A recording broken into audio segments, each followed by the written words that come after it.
I break down in tears. It's horrible.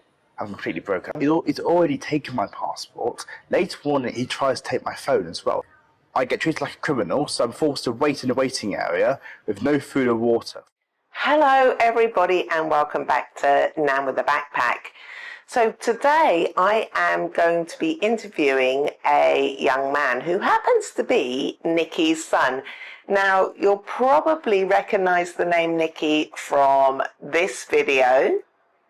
In that video, Nikki turned around and said...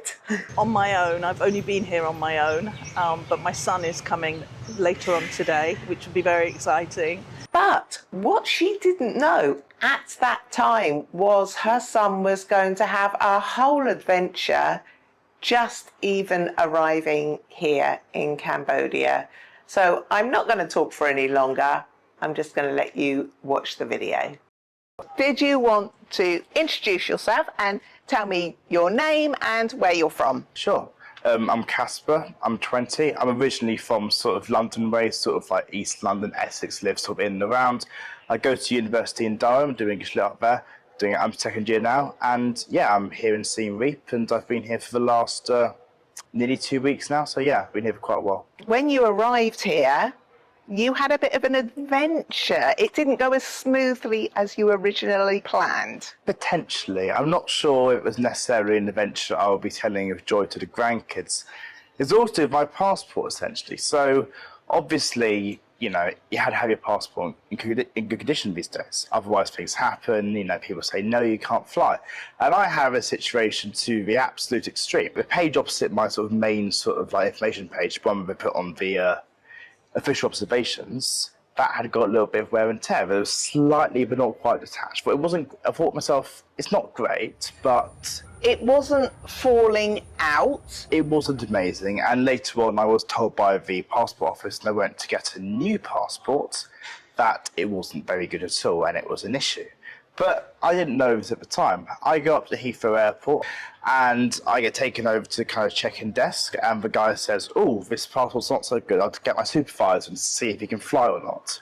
The supervisor says to me, look, we're not sure how this is going to fly in other countries. We can't protect you from the gate onwards, but we think this is going to be okay.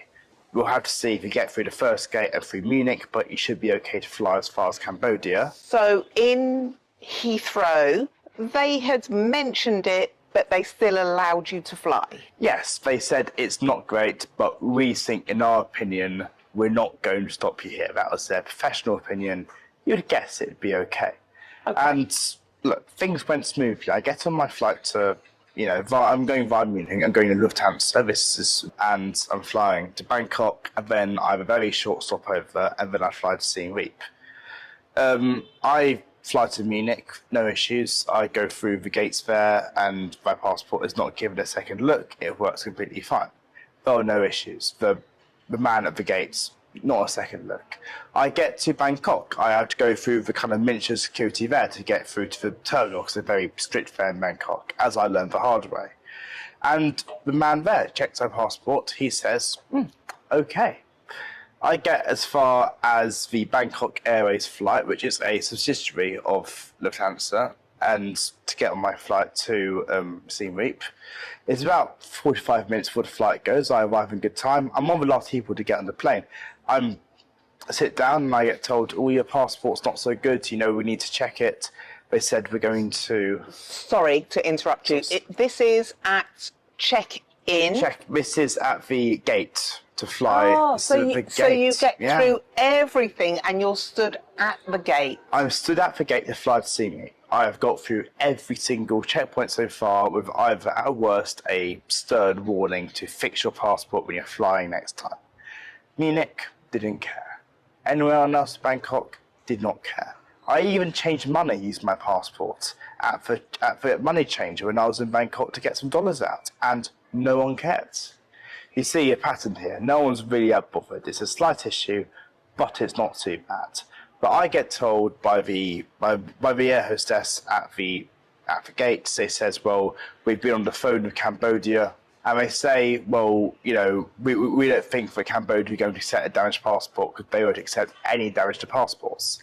This is because whoever's called them at the gate has said this passport's damaged, without saying how it's damaged or indeed if it is damaged. And Cambodia say, oh, we can't accept damaged passports. And she says, well, I've heard from Cambodia, so you can't go. And then I sort of wait there, and they say, no, we're going to get someone from Lufthansa to help you. And this sort of local guy, I think he was Thai, and he's a customer support agent. He gives me the opposite support. I just found him to be he says to me, oh, well, you have to fly back now.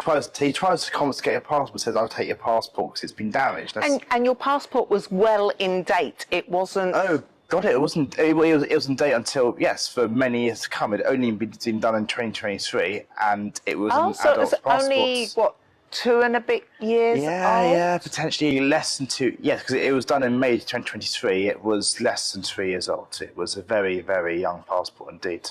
So the whole thing was just ridiculous. And I thought to myself, well, why have they stopped me here? And I say to him, look, I can go to the embassy and get a new ETA, but I want to speak to an immigration officer rather than you. He's already taken my passport. Later on, he tries to take my phone as well, so he can't do that.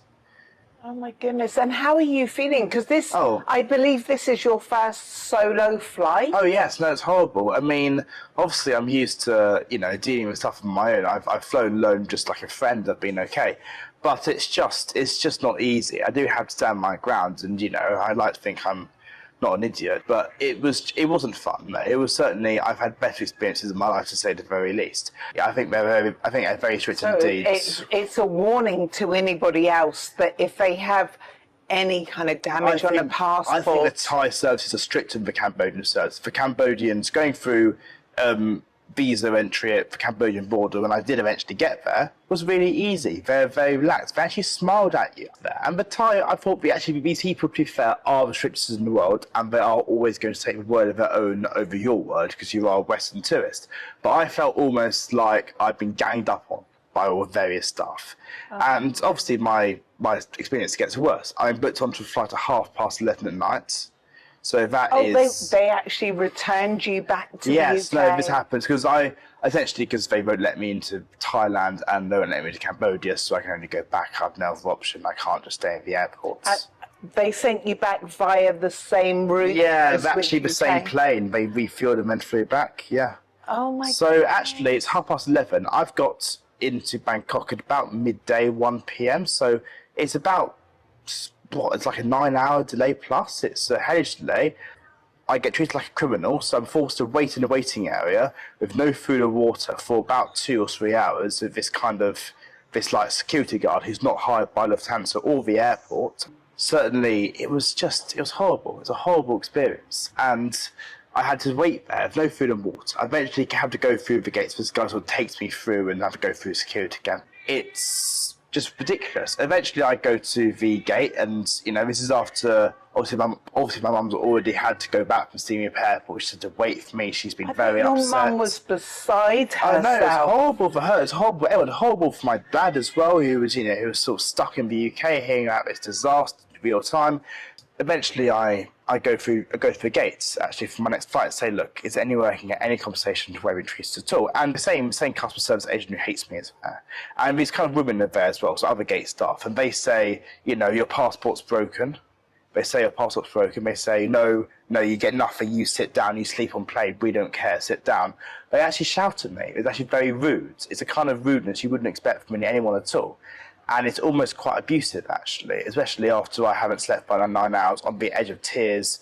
I'm completely broken. And for a first-time flight I know, as well. I'm absolutely rock bottom. I sit there, nothing at all. To be fair, the guy who was guarding me was quite a nice man. He let me charge the phone on his charger.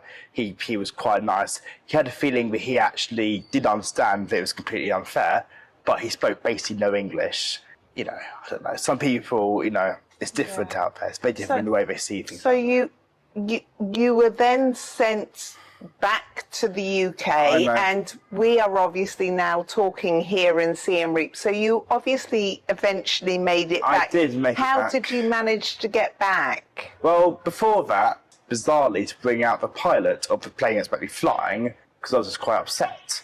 And this pilot comes out. He's German. He's not Thai. He's quite so he speaks perfect English. He's an older guy, and he says, "Look, I'm playing. I've been coming to speak to you because I've been told about this issue by the gate staff, and I just want to say this isn't really to do with this isn't really the airline's responsibility, that kind of thing, because they've told him a story that isn't fair." I say to him, "It's not to do with what's happened. I accept what's happened. Ultimately, Thai immigration services are probably so strict that even if I hadn't been getting up on by this man, I probably wouldn't have been let in anyway, because they are very strict." But he's shocked, this man. I say, "Look, I was treated like a criminal. My passport's been confiscated by that man over there. I've been shouted at. I've been treated horribly. I've been given not a single dollar, not a single euro of compensation back." And I see this man is shocked. He says to me, "What? Not nothing at all for your loss." I say nothing, and he looks very upset. He says, "I'm so sorry about how you treated me. Been treated terribly." He winks at me, says, "I'll see you later," smiles at me, and he walks away. And all he does is I see him walk up to the gate staff. He just says something to them. He takes the passport off them, and he walks down. I get called in, actually. They say you've been called in first. So I'm actually called in very early on. All the aircrew staff are there, and they all say, "We're so sorry about what's happened. We've heard," the lead air hostess says, "I'm so sorry. I've heard about what's happened. I was told by the captain to give you this, your boarding pass and your passport. It's the first thing we do, and we're so sorry we treated this way. If there's anything we do to help you, just let us know. And I'll keep a lookout for you this entire flight."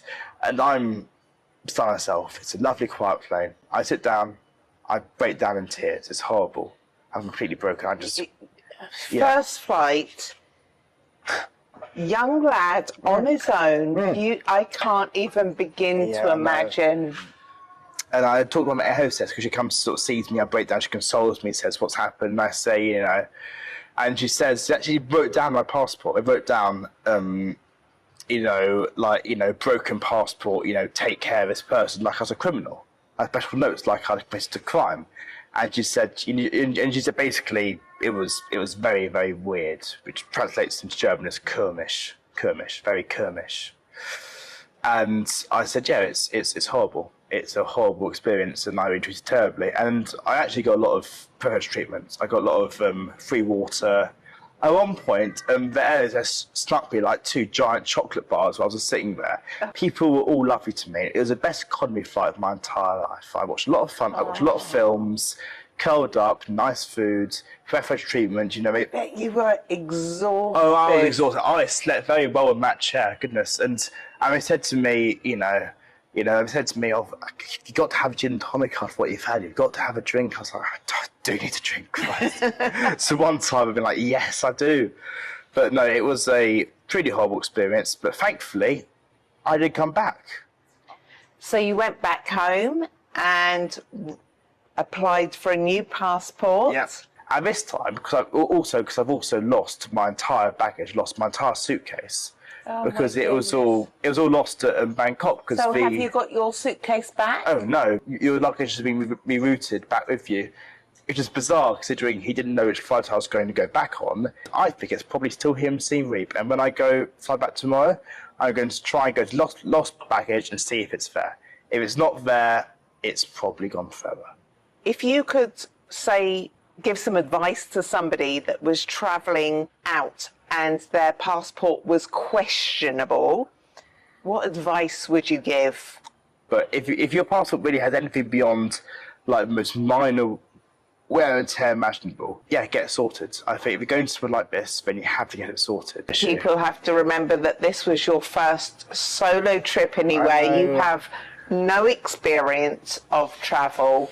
And it was a big learning curve, one that you maybe one day will tell your grandchildren. Yes, I'm telling them to fix their passports. Absolutely. I think certainly it's a kind of mistake you make once. You make that mistake once in your life, you never make it again. And I'm far happier if I had to make it when I'm 20, when it's 25 years later. Got my family, I've got my kids there. It's a lot easier to have this mistake now than a mistake later, to say the least. Yeah. Well, so Casper, thank you so much for sharing this. I know it's been a lot for you, but it's also been a learning lesson. And thank you for sharing with everybody, because it could have happened to anyone, and there are plenty of people that travel and they think, oh, well, it's just this, it's just that, but actually it's something that you have to take seriously nowadays. It is. And I think if you're watching this, if you're thinking you can fly out there, do not mess around. Yeah. Really anything, because the payoff is going to be a lot bigger than the small amount of effort needed to trek to some grim passport office in some grim Get warehouse. a new shiny passport. Thank you for thank you featuring me. again for sharing your story with everybody. Thank you for letting me tell it to anyone who's watching. So I just want to thank Casper for sharing his story. Yes, in hindsight, he said to me he was very silly. He probably should have replaced his passport before travelling, but I've heard so many times people, even my own passport before I recently renewed it, the front cover, it was the red English passport. The gold writing on the front of my passport was completely worn away. There was nothing left. It was getting right to the end of its 10-year cycle, and I was surprised quite often that I was not picked up on that more often. So just a word of warning to everybody. If you think your passport is borderline, even though it's got a long time to run on it, please go and double check that it is still in a condition good enough to be able to travel. Thank you very much for watching. If you found this useful in any way whatsoever, don't forget to hit the like, subscribe, you know the rules, and I will see you in the next one. Bye for now.